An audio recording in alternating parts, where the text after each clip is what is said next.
据港开心学校幼儿园学生们在学习中文时脸上洋溢着快乐和学习的热情。尽早学习中文非常重要，因为这可以为未来打开更广阔的机会。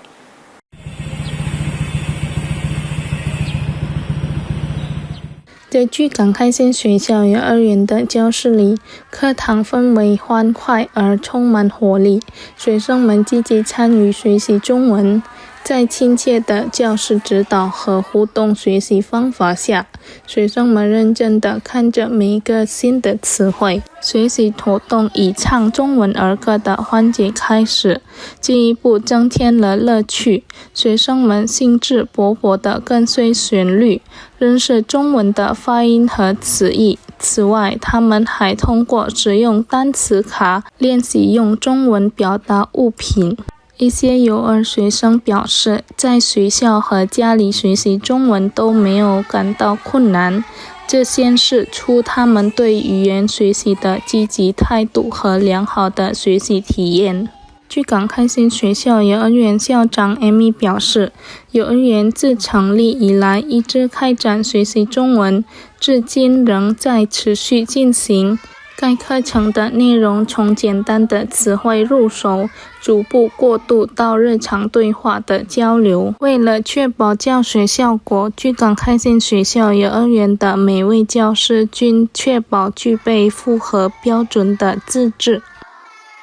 Kalau di TK Maitreya Wira sendiri ya kualifikasinya adalah S1 ya, jadi S1 PAUD ya, atau juga S1 yang memang bisa berbahasa Mandarin seperti itu. Jadi memang kita pondasinya adalah bahasa Mandarin ya dan juga Inggris. Jadi kebanyakan adalah yang S1 yang bisa berbicara bahasa Mandarin ataupun yang bukan S1 tapi juga menguasai bahasa Mandarin. Kalau untuk pelatihan guru sendiri ada nggak Ibu?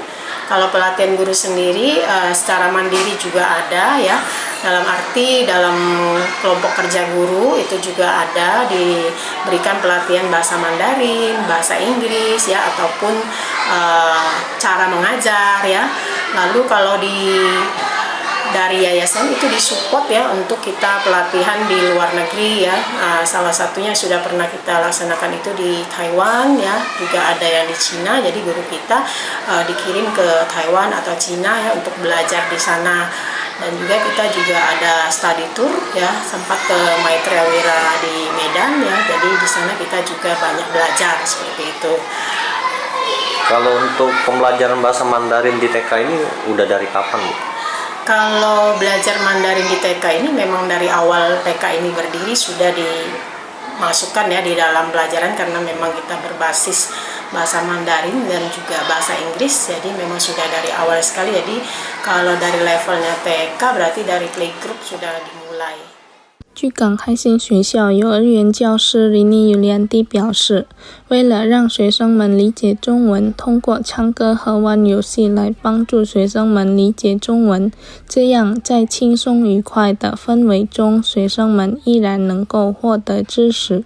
林妮还提到，学校和家庭环境的差异是每位教师面临的挑战之一，因此在教授学生们学习中文时需要耐心。Kendala mungkin ini ya, kondisi lingkungan. Kalau di lingkungan sekolah kita udah coba untuk ngomong Mandarin, tapi mungkin di rumah karena orang tuanya, papa mamanya belum terlalu bisa bahasa Mandarin, jadi belum bisa diterapkan juga kalau di rumah gitu. Jadi hanya mengandalkan sekolah, jadi agak sulit kemampuan mereka untuk bisa cepat bahasa Mandarin gitu. Kalau dari pelajaran sendiri, metode apa yang paling efektif untuk ngajarin murid-murid ini?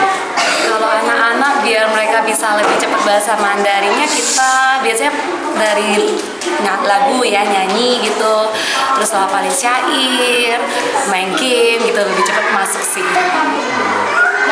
Kalau murid-murid yang masih belum pasti nih belajar ngomong Mandarin, kita ajarin apa aja nih biasanya? Kita lebih pelan sih, jadi ngomongnya berulang. Biar hanya sekali, mungkin bisa 2-3 kali ngomongnya gitu, supaya mereka biar bisa lebih ingat gitu. Kalau pembelajaran sendiri berapa lama nih durasi untuk Mandarin ini? Kita Kita kalau di TK satu hari belajar Mandarinnya satu mata pelajaran, jadi sekitar setengah jam. Satu minggu ada 3 kali Mandarinnya.